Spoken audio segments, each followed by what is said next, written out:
जी अस्सलाम वालेकुम। Chapter number 19 class 10 nitrogen and sulphur page number 74 ये अब हम आज स्टार्ट करने जा रहे हैं। तो अपनी हाइलाइटर्स और साथ में जो है अपनी बुक पकड़ लें ताकि हम साथ में मार्क करते रहें कि क्या करना है और क्या नहीं करना। ठीक है। अच्छा जी, फर्स्ट ऑफ ऑल अगर हम अपने फर्स्ट टॉपिक की तरफ चले पेज नंबर 75, तो वो टॉपिक का नेम है अमोनिया। सो अमोनिया क्या है? सबसे पहले आप लोगों ने सबसे पहले अमोनिया के एक जनरल फार्मूला याद करना है, that is indicated by NH3, one atom of nitrogen and three atoms of hydrogen. जब NH3 अमोनिया ये आपस में मिलती हैं तो आपके पास क्या बन जाता है? अमोनिया। अमोनिया को हम कहाँ पर इस्तेमाल करते हैं? सबसे पहले हम ये देखते हैं कि 80% अमोनिया जो है, यानी कि ये हम इसकी कह सकते हैं ये हमारी क्या है? एप्लीकेशन। ये क्या है? Use use of ammonia. ठीक है, यूज ऑफ अमोनिया। तो हम अमोनिया को कहाँ पर इस्तेमाल करते हैं? About 80% of ammonia produced in the industries world wide are use to produce fertilisers. कहाँ पर इस्तेमाल होते हैं? फर्टिलाइजर्स, यानी कि खाद वगैरह बनाने के लिए हम इस्तेमाल कर सकते हैं। तो फर्स्ट यूज आपका क्या आ गया? Ammonia is used as an fertilisers. ठीक है, is use to produce, ammonia is use to produce fertilisers. बस ठीक हो गया, बाकी सारी लाइन कट कर दें। 80 ये भी कट कर दें।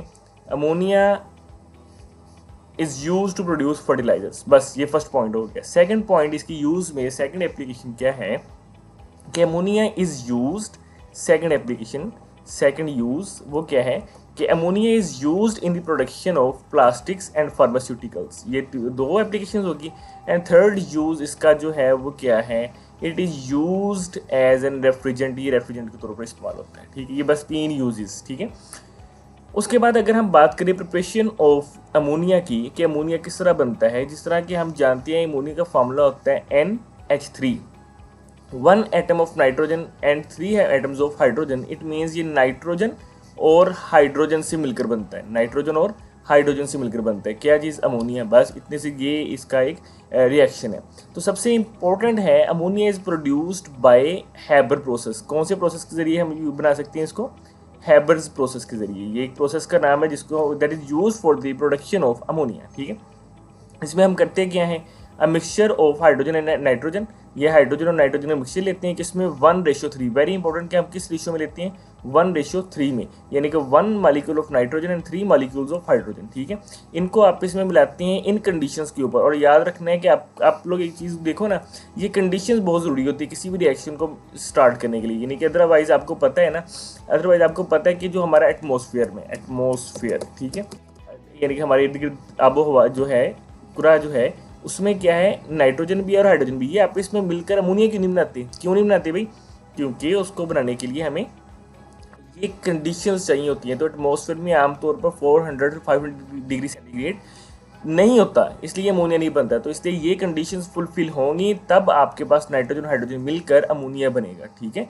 तो वो कंडीशंस क्या है? 400 टू 500 डिग्री सेंटीग्रेड टेम्परेचर चाहिए और 200 एटमॉस्फेरिक प्रेशर चाहिए। और कैटलिस्ट कौन सा चाहिए? Iron alumina, FeAl2O3। ये कैटलिस्ट की मौजूदगी में, इस प्रेजेंस में आपका जो है वो क्या होगा? अमोनिया प्रोडक्शन होती है। बस इसमें आपने इतना ही कर लेना है। ठीक है। उसके बाद ये फ्लो चार्ट डायग्राम, हाँ बस सिर्फ फ्लो चार्ट डायग्राम कर ले, साथ में अगर लॉन्ग पॉइंट ऑफ व्यू से भी आ जाए तो ये बड़ा important long point of view से है।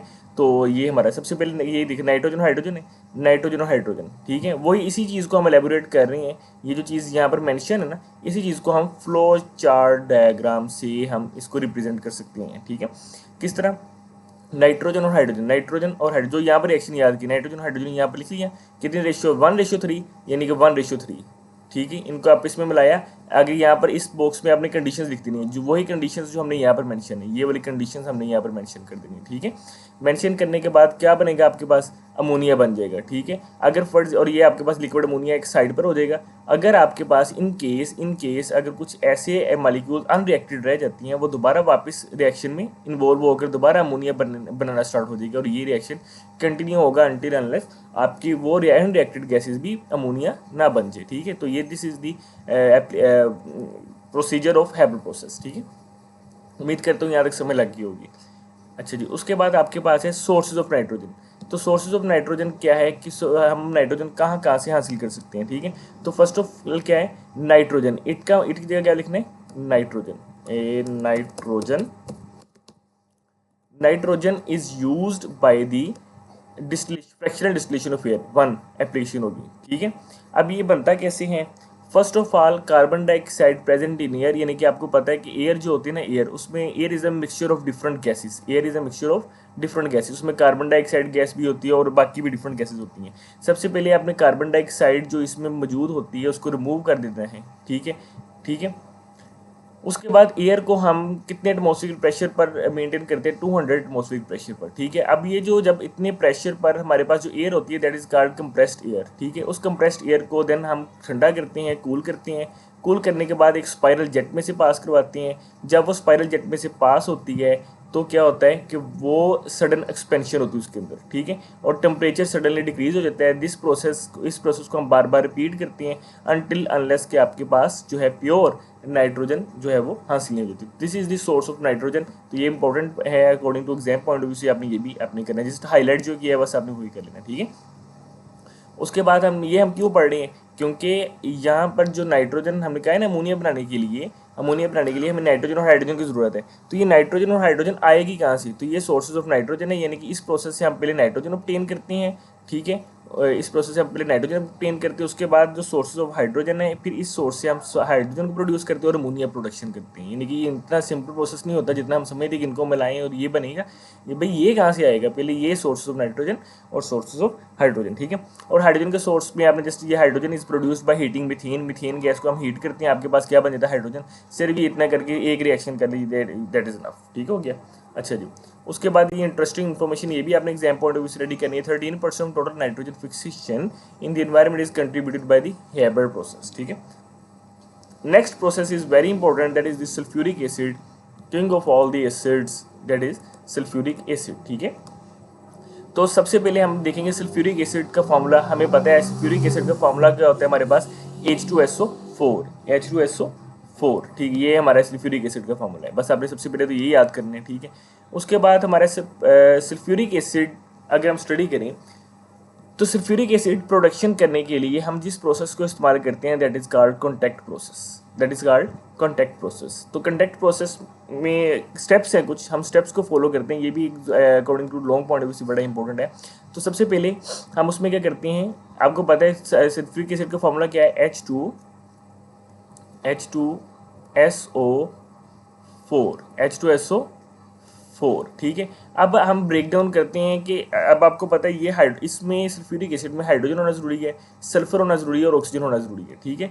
तो सबसे पहले हम देखेंगे सल्फर डाइऑक्साइड गैस ये आएगी कहाँ से, यानी कि that is a part of SO4, ठीक है। सबसे पहले हम सिंपल क्या करेंगे, सल्फर और हाइड्रोजन का ऑक्सीजन को आपस में मिलाते हैं और आपके पास सल्फर डाइऑक्साइड गैस प्रोड्यूस हो जाती है, ठीक है। अब ये जो सल्फर डाइऑक्साइड गैस या आप यही रिएक्शन कर ले आयरन पाइराइड को आपने वैसे ही याद करना है कि दैट इज, इससे भी हम बना सकते हैं लेकिन आपने जस्ट एक रिएक्शन कर लें, ठीक है। उसके बाद नेक्स्ट प्रोसेस में क्या होता है, ये फर्स्ट स्टेप हो गया in the preparation of sulphuric acid, ठीक है। सेकंड स्टेप में ये आप रहने दे सारा, ठीक है, ये कट। उसके बाद हम क्या करेंगे, SO2 को कन्वर्ट करेंगे किसमें? SO3 में, सल्फर ट्राइऑक्साइड में। तो हमारे पास ऑक्सीडेशन ऑफ सल्फर डाइऑक्साइड हम करेंगे तो क्या बनेंगे? SO3 गैस बनेगी। इसमें हम क्या करते हैं, हम SO2 और O2 यानी कि SO2 और O2 यानी कि इनको आपस में मिलाते हैं in the presence of vanadium catalyst B2O5 और टेम्परेचर कितना रखते हैं? 450 डिग्री सेंटीग्रेड। मैंने आपको पहले भी बताया कि conditions are very mandatory for the production of the product, ठीक है, किसी भी रिएक्शन में, ठीक है। तो उसके बाद 2 to 3 एटमॉस्फेयर इतने प्रेशर पर हम कॉन्टैक्ट चेंबर में ये सारी गैसेज को आपस में मिक्स करते हैं और आपके पास SO3 बन जाती है, ठीक है। अच्छा, यहाँ पर एक इंटरेस्टिंग इन्फॉर्मेशन, तो very important, that sulphuric acid is called king of chemicals, क्योंकि हम इसको तकरीबन हर इंडस्ट्री में इस्तेमाल करते हैं। That is why H2SO4 sulphuric acid is called king of chemical. उसके बाद हम SO3 हमारे पास बन गया। सबसे पहले हमने क्या बनाया? SO2 बनाया। पहले स्टेप में क्या बना गया हमारे पास? सल्फर डाइऑक्साइड से फिर आपने इसको किस में कन्वर्ट किया? SO3 में। अभी हम क्या बना रहे हैं? H2SO4 सल्फ्यूरिक एसिड बना रहे हैं, ठीक है। उसके बाद सल्फर ट्राइऑक्साइड गैस जो है उसको हम किस में कन्वर्ट करेंगे? ओलियम में कन्वर्ट करेंगे, H2S2O7 में कन्वर्ट करेंगे, ठीक है। ये आगे जाके बताऊंगा कि क्यों हम इस तरह करते हैं, ठीक है। अच्छा जी, ये सारा कॉन्टैक्ट प्रोसेस का प्रोसेस है जिसको अभी हम देखेंगे, इसको फ्लो चार्ट डायग्राम भी देख लेंगे, लेकिन लास्ट स्टेप उससे पहले हम कर लेते हैं, दैट इज कि हमारे पास ये क्या हो गया? ओहो, अच्छा, हम क्या करेंगे, जो हमारे पास ओलियम बनेंगे इसमें हम water, small amount of water के साथ रिएक्ट करेंगे, इसको ऐड करेंगे, तो आपके पास क्या बन जाएगा, आपके पास सल्फ्यूरिक एसिड बन जाएगा। That is the final product जो हम ऑब्टेन करना चाह रहे हैं। अगर हम इसकी फ्लो चार्ट डायग्राम देखें तो सबसे पहले आप देखें हमने स्टार्टिंग में क्या प्रोडक्ट ली थी, ऑक्सीजन लिया था, और ठीक है ड्राई एयर की प्रेजेंस में हमने इसको फर्नेस में गर्म किया, हीट अप किया, आपके पास SO2 और O2 आप इसमें मिलाया, और ये SO2 O2 आप इसमें आप मिलकर क्या बन गया, SO3 बन गया। ठीक है, ये आपके पास क्या बन गया, SO3 बन गया। ठीक है, जिसको SO3 को हमने क्या किया, इसमें थोड़ा सा वाटर को H2SO4 के साथ रिएक्शन किया, आपके पास ओलियम प्रोसेस बन गया। ये SO3 जो है यहाँ से कंसनट्रेटेड सल्फ्यूरिक एसिड आप इसमें आते हैं, तो आपके पास क्या बन गया, ओलियम H2S2 बन गया। ठीक है, इसको हमने in the presence of water जो है वो क्या किया, अगेन सल्फ्यूरिक एसिड में कन्वर्ट किया। That is our pure product. ठीक है, तो ये आपने कॉन्टैक्ट प्रोसेस भी कर लेना according to exam point of view. बस मैंने अभी देखिए कितना कट करवा दिया, सबसे मेन करवा दिया, इसको लॉन्ग पॉइंट ऑफ व्यू से भी और शॉर्ट पॉइंट ऑफ व्यू से भी, लेकिन ये important long point of view से ज़्यादा इंपॉर्टेंट है। ठीक है, इंपॉर्टेंट लॉन्ग जब हम ये करेंगे ना तो ये फ्लो चार्ट डायग्राम बनाती हैं, तो ये जो एग्जामिनर होता है वो ज़्यादा इंप्रेस हो जाता है और ऑब्वियसली आपको नंबर देंगे जिसके लिए आप मेहनत कर रहे हैं। ठीक है, उसके बाद आपके पास क्या है, ऑक्साइड्स। What are oxides? ठीक है, तो ऑक्साइड्स क्या होते हैं, बाइंडिंग मतलब दो binding compounds of elements with oxygen are called oxides, यानी कि oxygen shows an oxidation state of -2 in these oxides. बस इसमें ऑक्साइड्स की आपने ये डेफिनेशन कर लेनी है यहाँ से लेकर यहाँ तक। अब ऑक्साइड्स की कुछ टाइप्स होती हैं, टाइप्स अगर देखें सबसे पहले कौन सी, बेसिक ऑक्साइड्स। पहली टाइप क्या है, पहली type TYPE, type type type क्या है, बेसिक ऑक्साइड। तो बेसिक ऑक्साइड्स क्या होती हैं, ऑक्सीजन जब मेटल्स के साथ, मेटल्स लाइक बोले तो Na सोडियम वगैरह के साथ रिएक्ट करता है तो क्या बन जाते हैं, बेसिक ऑक्साइड्स बनता है। ये उसकी पहली, ये उसकी प्रॉपर्टीज भी आ जाएगी, ये उसकी क्या हो जाएगी, बेसिक ऑक्साइड्स की डेफिनेशन भी हो जाएगी। ठीक है, डेफिनेशन भी हो जाएगी और प्लस इसकी प्रॉपर्टीज आए तो वो भी हो जाएगी। ठीक है, डेफिनेशन कहते स्पेलिंग, चलो कोई बात नहीं, डेफिनेशन भी हो जाएगी और प्रॉपर्टीज भी हो जाएगी। तो पहली प्रॉपर्टी है, पहली डेफिनेशन में आपने क्या लिखना है, ऑक्सीजन मेटल्स के साथ रिएक्ट करके बेसिक ऑक्साइड्स देती हैं।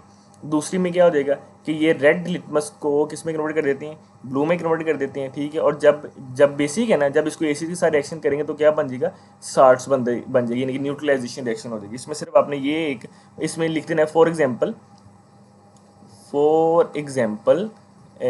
Na2O is an basic oxide. बस इतना, बस क्या करना है, for example Na2O is basic oxide, बस ये आपके पास ये कंप्लीट हो गया बेसिक ऑक्साइड्स के बारे में। ठीक है, देन अगर हम बात करें एसिटिक ऑक्साइड्स, तो एसिटिक ऑक्साइड्स ऑब्वियसली किसके साथ रिएक्ट करेंगे, मिलकर बनेंगे नॉन मेटल्स के साथ। लाइक फॉर एग्जांपल जब हमने देखा कि जब मेटल्स के साथ रिएक्ट करते हैं ऑक्सीजन तो आपके पास बेसिक ऑक्साइड्स बनते हैं, नॉन मेटल्स के साथ रिएक्ट करेंगे तो वो एसिटिक ऑक्साइड बनेंगे। बस स्टोरी सिंपल। इसमें क्या होगा, रेड लिटमस ब्लू में कन्वर्ट होगा, इसमें ब्लू लिटमस रेड में कन्वर्ट होगा। For example SO2 is an acetic oxide. बस बस बस इतना बड़ा है, बहुत है यार, बहुत इतना करो। ठीक है, उसके बाद आपने क्या करना है, थर्ड प्रॉपर्टी इसकी क्या हो जाएगी, एसिटिक ऑक्साइड के साथ रिएक्ट करके बेस साल्ट्स बनाते हैं बेसिस के साथ।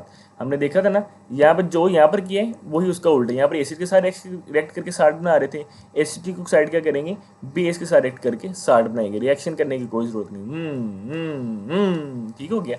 अच्छा, उसके बाद आपके पास neutral oxide, third one is neutral oxide. Neutral oxide ऐसे ऑक्साइड्स होते हैं which on contact with water produce neither an acid, और ना ही बेस प्रोड्यूस करते हैं ना ही एसिड प्रोड्यूस करते हैं, और इनका लिटमस पेपर पर भी कोई इफेक्ट नहीं होता। तो ये फर्स्ट प्रॉपर्टी इसकी डेफिनेशन में भी आ जाता है, ये सेकंड वाली आ जाती है, और ये इसके एग्जांपल में आ जाती है कि क्या है, कार्बन मोनोऑक्साइड। ठीक है, उसके बाद नेक्स्ट है आपके पास एम्फोटेरिक ऑक्साइड। एम्फोटेरिक ऑक्साइड्स क्या होती हैं, they oxide amphoteric oxides behave both as an acid as an base. ठीक है, यानी कि एम्फोटेरिक ऑक्साइड्स क्या लिखनी है इसकी डेफिनेशन में कि amphoteric oxides behave both as an acid as an base. For example क्या लिखना है, for example ZnO is an amphoteric oxide, zinc oxide is an amphoteric oxide, बाकी कुछ नहीं करना। ठीक हो गया। उसके बाद आपने क्या करना है कि दूसरी प्रॉपर्टी इसकी क्या हो जाएगी, these oxides are insoluble in water, ये सेकंड प्रॉपर्टी होगी इसकी। पहली प्रॉपर्टी ये वाली, ठीक है, ये वाली पहली प्रॉपर्टी, ये वाली सेकंड प्रॉपर्टी। ठीक है, और ये वाली and these oxides have no action on litmus paper. क्या लिख देना है, एंड की जगह लिखना है these oxides have no action on litmus paper, बस ठीक है। ये आपके पास थर्ड प्रॉपर्टी होगी अकॉर्डिंग टू एम्फोटेरिक ऑक्साइड्स, ठीक है। ये आपने वैसे ही अकॉर्डिंग टू इंटरेस्टिंग इन्फॉर्मेशन है कि वाटर जो है हमारे पास एम्फोटेरिक सब्सटेंस होता है, like it can behave as in both acid and base. तो ये वेरी इंपॉर्टेंट, ये भी आपने करना, सिर्फ यहाँ तक कर लेना। Why water is an amphoteric substance? Because it can act as both as an acid और बेस, ठीक है। अच्छा, नेक्स्ट टॉपिक है आपका metals. What are metals? Metals क्या होती हैं? मिसाल के तौर पर आपने सोडियम का नाम सुना होगा, Na पॉजिटिव, Na पॉजिटिव। और यहाँ पर आपको पता है नहीं, ये पॉजिटिव चार्ज जो है ये क्यों होता है? जब कोई भी एटम आपको इलेक्ट्रॉन दे देता है, इलेक्ट्रॉन क्या कर देता है? दे देता है, निकाल देता है, कर देता है, तो उसको हम कहते हैं, तो उस पर चार्ज क्या आ जाता है? पॉजिटिव चार्ज आ जाता है, ठीक है। तो सिंपल डेफिनेशन क्या है? मेटल्स एक ऐसे एटम्स हैं जो इलेक्ट्रॉन्स को निकाल देते हैं, और किटाइंस बोले तो यानी कि ये जो है पॉजिटिव चार्ज जो है किटाइन, ठीक है। और ये usually they form ionic compound with other element, जिस तरह NaCl आपने नाम सुना होगा, कभी सुना है छोटे होते, कभी खाया है इसको, ठीक है। नहीं खाया, चलो कोई बात नहीं। तो इसमें जो बॉन्ड है वो कौन सा है? आयनिक है, ठीक है। तो ये जो आयनिक बॉन्ड्स बनाते हैं, सिर्फ मेटल्स की डेफिनेशन आपने इतनी कर ली है, ठीक है। उसके बाद ये है आपने नेक्स्ट करना है reaction of metal with cold water. Cold water के साथ रिएक्शन क्या होगा? सिंपल मेटल कोई भी, मैंने आपको एक एग्जांपल आपने स्टैंडर्ड ले लेनी है, जिस तरह हमने यहाँ पर सोडियम लिया ना, आपने हर जगह रिएक्शन जो भी करना है उस मेटल्स जब भी है सोडियम के साथ रिएक्शन कर देना, ठीक है। जब भी मेटल जो है वाटर के साथ रिएक्ट करते हैं तो क्या बनता है? बेस बनती है, सोडियम हाइड्रोक्साइड, बस ठीक है। Reaction of metals with cold water produce hydroxides and hydrogen gas, बस ये डेफिनेट करने के बाद एक बस ये वाला फॉर्मूला कर लेना, एक इक्वेशन कर लेनी बस, ठीक है। उसके बाद आपने ये वाला नहीं करना, ठीक है। Reaction of metal with steam, ये भी काट दो। उसके बाद ये भी काट दो। Reaction of metals with oxygen, सिर्फ आपने metals react with oxygen to give metal oxide, जिस तरह हमने ऊपर बात की, बस इतना सा, बस एक के साथ एक जो है वो रिएक्शन कर लेना, बस बाकी सारा अच्छा, ये कलर ऑफ फ्लेम होता है। समटाइम्स हम मेटल्स को डिटेक्ट करते हैं by using the colour of flame. For example, अगर वाइट फ्लेम आए तो इट इंडिकेट्स के मैग्नीशियम है, अगर रेड कलर थोड़ा सा फ्लेम आए तो दैट इज़ दी कैल्शियम है। तो ये खैर ये रहने देना, ठीक है। उसके बाद reaction of the metals with dilute acids. Dilute acids, अब ये HCl क्या है? एसिड है। मैंने अभी आपको कहा जहाँ पर मेटल आया आपने किसको ले लेना है? सोडियम को ले लेना है। तो रिएक्शन कैसे होगा? NaCl, नमक बन गया, साल्ट बन गया, NaCl एक चीज़ आ गई, और साथ में H के कितने मालिक्यूल? 2 मालिक्यूल्स, तो ये H2 मालिक्यूल्स आ गए, ठीक है। बस ये आपने यहाँ पर इतनी स्टेटमेंट करने के बाद आपने क्या करना है? ये इक्वेशन कर लेनी, बस ठीक है। उसके बाद बाकी ठीक है। उसके बाद reactivity of series of metals. अच्छा, based on the reaction with water and acids, metals can be arranged in decreasing order of their reactivities. Such an arrangement is called such an arrangement is called reactivity series of metals। बस इतनी सी definition कर लेनी, यानी कि हमने different वो कितनी जल्दी से रिएक्ट करती हैं, कितनी एक्टिव वो रिएक्ट करने में किसी सब्सटेंस की बेस पर, उसकी बेस पर हमने टेबल बनाया इस तरह करके, उसको हमने क्या कह दिया है कि वो रिएक्टिविटी सीरीज ऑफ मेटल्स का मतलब एक सीरीज बना दी हुई है, ठीक है। उसको हम कहते हैं रिएक्टिविटी सीरीज ऑफ मेटल्स के मतलब सबसे पहले पोटाशियम मोस्ट रिएक्टिव है, उसके बाद जो कम रिएक्टिव से सोडियम है, उसके बाद जो रिएक्टिव और लिथियम, इस तरह सेम भी हम जाते रहते हैं, और ये लीस्ट रिएक्टिव की तरफ ये जो टेबल है हमारे पास आता है, that is called reactivity series of metals, ठीक है। उसके बाद आपने क्या करना है? Basic role of oxides of nitrogen spreading air pollution, very important topic. अब यहाँ पर आपको सबसे पहले 2 पोल्यूटेंट्स के बारे में पता होना चाहिए according to exam point of view. सबसे पहले है आपके पास प्राइमरी पोल्यूटेंट और सेकेंडरी है सेकेंडरी पोल्यूटेंट। सेकेंडरी है सेकेंडरी पोल्यूटेंट, हाँ वाह, ठीक है। तो ऐसे पोल्यूटेंट्स जो डायरेक्टली, यानी कि आपकी गाड़ी वगैरह चल रही है, गाड़ी मुझसे सही बन रही है, बना के देखते हैं। ये उसका सिलेंसर हो गया, टायर किधर गए हैं भी इसके? 1 2 3 4, 3 टायर ठीक है, गाड़ी के टायर खराब हुए ना हैं। अच्छा, अब ये गाड़ी चल रही है ना रोड के ऊपर, ठीक है। यहाँ इंडस्ट्रीज जो है, इंडस्ट्री से आपको वो स्मोक वगैरह निकल रही है, सॉरी स्मोक निकल रही है, ठीक है। तो हमारा ये जो डायरेक्ट जो पोल्यूटेंट्स गैसेस जो हमारे एटमॉस्फेयर में शामिल हो रही हैं, they are called primary pollutants, ठीक है। तो प्राइमरी पोल्यूटेंट्स की डेफिनेशन क्या हो गया? Primary pollutant is a harmful substance that enters the atmosphere directly from a specified source, यानी कि ये आपका एक सोर्स है, एक ये व्हीकल सोर्स है, इंडस्ट्रीज की चिमनी सोर्स हैं। तो these are some sources through which our gases और pollutants directly involve in the atmosphere they are called, जो है वो क्या कहते हैं, प्राइमरी पोल्यूटेंट्स, ठीक है। तो इसमें एग्जांपल क्या आ जाएगी, फॉर एग्जांपल सबसे पहले डेफिनेशन लिखनी प्राइमरी पोल्यूटेंट्स क्या है, प्राइमरी पोल्यूटेंट यहाँ से लेकर यहाँ तक जो हाईलाइट लिखी हुई है मैंने अपनी वर्ड्स में, उसके एग्जांपल में क्या आ जाएगी, oxides of nitrogen, sulphur and carbon are example of primary pollutants, ठीक है। उसके बाद सेकेंडरी पोल्यूटेंट की डेफिनेशन क्या होती है, सेकेंडरी पोल्यूटेंट, अब आपको पता है जो एटमॉस्फेयर होता है ना, यहाँ पर एटमॉस्फेयर, ठीक है, ये एटमॉस्फेयर है, ठीक है, समझ लोगे एटमॉस्फेयर है। ये जो प्राइमरी पोल्यूटेंट्स निकले ये एटमॉस्फेयर में जाते हैं, एटमॉस्फेयर में जाकर डिफरेंट गैसेज के साथ रिएक्ट करती हैं, ठीक है। तो वो जो गैसेज के साथ रिएक्ट करके क्या बना देती हैं, गैसेज, सेकेंडरी पोल्यूटेंट्स। दोबारा सुन लें, क्या होते हैं, प्राइमरी पोल्यूटेंट्स जो हमारे इन सोर्सेज से निकले थे, ह्यूमन एक्टिविटीज़ वगैरह की वजह से आती हैं, वो क्या करते हैं, कलर चेंज करते हैं, नहीं, वो क्या करते हैं, प्राइमरी पोल्यूटेंट्स, ऐसे पोल्यूटेंट्स जो डायरेक्ट इन सोर्सेज से आते हैं, वो डायरेक्ट एटमॉस्फेयर में इन्वॉल्व होकर क्या करते हैं, डिफरेंट रिएक्शंस काज करते हैं, और इन रिएक्शंस की वजह से क्या बन जाते हैं, सेकेंडरी पोल्यूटेंट्स, सेकेंडरी पोल्यूटेंट्स। ये definition, primary pollutants are converted into the secondary pollutants through various reactions going on in the atmosphere। ये डेफिनेशन हो जाएगी इसकी, ठीक है। इसके एग्जांपल क्या हो जाएगी, sulphuric acid is an example of secondary oxide, peroxyacetyl nitrate PAN secondary pollutant का एग्जांपल है, ओजोन, इसमें से कोई एक दो एग्जांपल कर लें, ठीक हो गया। उसके बाद आपका नेक्स्ट आ जाता है oxides of nitrogen, oxides of nitrogen, ठीक है। What are oxides of nitrogen, oxides of nitrogen, nitrogen के ऑक्साइड्स NO2, ये नाइट्रोजन के ऑक्साइड्स है, ठीक है। इसको हम जनरली रिप्रेजेंट करते हैं NOx से, ये आपने कुछ नहीं करना, आपने सिर्फ इसके सोर्सेज याद करनी है। ऑक्साइड्स ऑफ नाइट्रोजन के फर्स्ट सोर्सेज क्या है, नेचुरल सोर्स क्या है, कि नेचर में किस तरह बनती है, इलेक्ट्रिकल डिस्चार्ज ड्यूरिंग लाइटनिंग, ठीक है, ये आपका नेचुरल सोर्स है, ठीक है। उसके बाद ये सिर्फ एक जो है वो एग्जांपल कर ले, दूसरे ये वाली कोई एक एग्जांपल कर ले, ठीक है। ये बल्कि ये दोनों करनी पड़नी, या ये ना करें, ये करनी तो दोनों कर ले, ठीक है। उसके बाद अगर ह्यूमन एक्टिविटीज़ से बात करें कि जो है वो ऑक्साइड्स ऑफ नाइट्रोजन, नाइट्रोजन के ऑक्साइड्स जो है वो ह्यूमन एक्टिविटीज़ की वजह से कैसे बनते हैं, sources as an natural sources होते हैं, और दूसरे कौन से सोर्सेज होते हैं, ह्यूमन एक्टिविटीज़ की वजह से, ठीक है। ह्यूमन एक्टिविटीज़ या man made sources, man made sources वो कौन से होते हैं जी आपके, नंबर 1 आप गाड़ियाँ वगैरह चलाते हैं, कोयला वगैरह, या ठीक है, इन व्हीकल्स वगैरह की कंबस्शन की वजह से जो प्रोसेस बनते हैं वो कौन से ऑक्साइड होते हैं, ऑक्साइड्स ऑफ नाइट्रोजन। तो ये 1 हो गया short point question point of view से।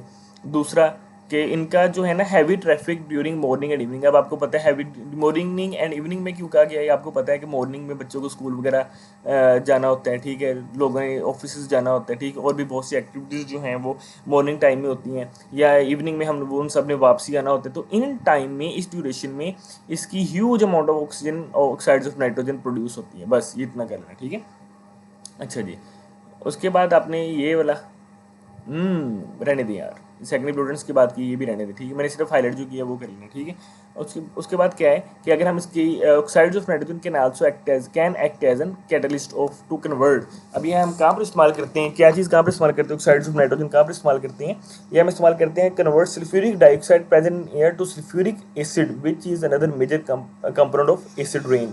यानी कि हमारा जो ऑक्साइड्स ऑफ नाइट्रोजन है ना, इसके ज़रिए हमारा क्या प्रोड्यूस होता है, सल्फ्यूरिक एसिड प्रोड्यूस हो जाता है, जो एक अलहदा एसिड रेन काज करते हैं, एनवायरमेंटल पोल्यूशन काज करते हैं, ठीक है। अच्छा, इसमें ये भी अगर करना है तो कर लेंगे, तो ये वाली जो लाइन है ना, ये लाजमी आप लोगों ने करनी है, ये वाली, ठीक है। एसिड रेन ऐसी रेन होती है जिसकी pH लेस देन 5.6 होती है, ठीक है। और ये जो इसका डिसएडवांटेज क्या है, इसका नुकसान क्या है कि एसिड रेन क्या काज करती है, इकोसिस्टम, हमारे एटमॉस्फेयर, हमारी जो इर्द गिर्द जितनी भी चीज़ें उनको डैमेज करती है, ठीक है, उनको क्रूड करती है, उनको ख़राब कर देती है। और दूसरी बात क्या कहती है कि डिफरेंट रेस्पिरेटरी प्रॉब्लम, सांस लेने के भी मसले वगैरह भी काज करती है। तो एसिड रेन के ये क्या नुकसानात हैं, ठीक है, ये अपनी लाइन लाजमी करनी है, वो करे ना ये करे ना करें, लेकिन ये लाजमी करनी है, ठीक है। ये काट ही देते हैं, चलो ये काट दो, ठीक है। अच्छा जी, ये अभी तक आपका चैप्टर। उसके बाद आपके पास मल्टीपल चॉइस क्वेश्चंस हैं एक्सेस के, एमसीक्यूज पॉइंट ऑफ व्यू से ये आपने लाजमी करने। वैसे मैंने आपको पहले बताया कि जो बड़ी बड़ी स्टेटमेंट वाले एमसीक्यूज होते हैं वो इतने इंपॉर्टेंट है। अगर हम इन 3 एमसीक्यूज में कंपेयर करें तो थर्ड वन एमसीक्यूज है that is more important as compare to these two. लेकिन हमारा कितना टाइम ज़ाया होगा, हम सिर्फ ये कर लेते हैं कि इसका ए है activation energy of the reaction is very high, तो इसका बी वाला ऑप्शन है, इसका भी ये ऑप्शन है affect the capability of the catalyst. Which of the following oxide is neutral in character, and no nitrogen oxide is neutral in character. इस तरह इसका ऑप्शन ए है 5 वाले का secondary pollutants present in atmosphere are कौन कौन से, अभी हमने डिस्कस भी किया था सेकेंडरी पोल्यूटेंट्स के बारे में, अगर नहीं देखा तो ऊपर जाके देख लें, वो क्या ओजोन एंड पैन। अच्छा, इसके अलावा मैंने सारी आपकी जितने भी है ना वीडियोस चैप्टर नंबर 14 से, जहाँ से भी आपका स्टार्ट हो रहा है, chapter number 14, chapter number 15, chapter number 16, chapter number 17, तो ये सारे मैंने आपके यहाँ पर, आप देखिए मेरे चैनल का नाम है स्टडी कोर्स, आप यहाँ पर जाके इसको सब्सक्राइब भी करिए। यहाँ पर सब्सक्राइब का ऑप्शन तो नहीं आ रहा, चलो कोई बात नहीं। अभी ये मैंने आपके लिए स्पेशल सीरीज स्टार्ट की है, आप इसको जाके सब्सक्राइब भी कर सकते हो, तो बाकी वीडियोज़ भी with the passage of time में यहाँ पर अपलोड करता रहूँगा, ठीक है। अच्छा जी, अगली बात पर आए तो सेकेंडरी पोल्यूटेंट्स, ये भी हमने डिस्कस कर लिया है। 6 वाले MCQ का आंसर बी है, आप 7 वाले आंसर का इसका बी है। Basic oxides form oxygen react with metals मैंने अभी आपको बताया था ना, मेटल्स के साथ जब रिएक्ट करती हैं तो वो जो ऑक्साइड्स बनते हैं, they are called basic oxides, ठीक है। And major components of acid are H2SO4 है, HNO3, ठीक है। उसके बाद शॉर्ट आंसर क्वेश्चंस ये 7 है, इसमें से ये सारे ही इंपॉर्टेंट है, ये आपने लाजमी कहना है, एक्सेस के शॉर्ट क्वेश्चन कोई नहीं छोड़ना, ठीक है। उसके बाद ये आपके पास कंस्ट्रक्टेड लॉन्ग क्वेश्चंस हैं, ये हम बाद में एक वीडियो बनेंगी, उसमें जो है वो हम इसको इंपॉर्टेंट डिस्कस कर लेंगे, ठीक है। अभी तक आपका पेज नंबर 86 चैप्टर नंबर जो है 19 कंप्लीट हो गया। नेक्स्ट चैप्टर नंबर 20, वो हम नेक्स्ट वीडियो में इंशाल्लाह डिस्कस करेंगे। तब तक के लिए बाय बाय, अल्लाह हाफिज़।